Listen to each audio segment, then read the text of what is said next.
Cover your ears, for here are three stark truths about the war in Ukraine.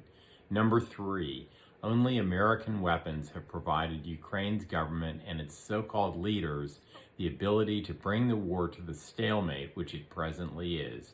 More than 1 million Ukrainian refugees will continue to suffer in Poland and the rest of Europe until the war comes to an end, a point Russia's President Putin has continuously made.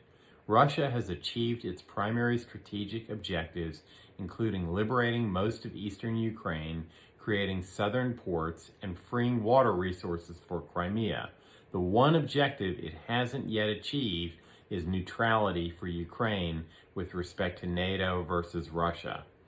Ukraine has had to resort to terror tactics, such as sending missiles to damage spent radioactive nuclear waste fuel at the Zaporozhye nuclear plant and bombing Crimea, as well as setting up civilian shields for military resources inside of Ukraine, a practice which Amnesty International has condemned the corrupt Ukrainian government. As the United Nations Security Council has begun to recognize, Russia has taken the moral high ground in the war. So what is the United States doing in Ukraine? Only continuing to enjoy the economic opportunities for Hunter Biden, the president's son, and the Biden family. Number two, the Biden administration has spent literally 100 times more defending Ukraine's border with Russia than it has spent on America's border with Mexico.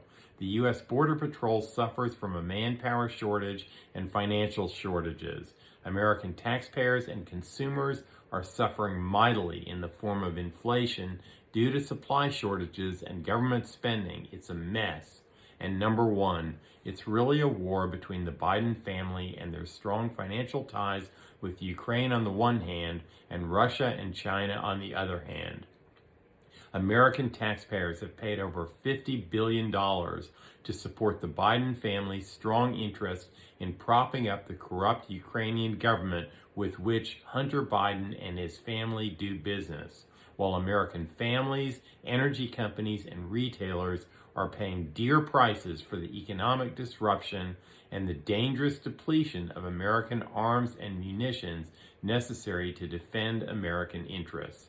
There simply is no strategic reason for America to be in the war in Ukraine.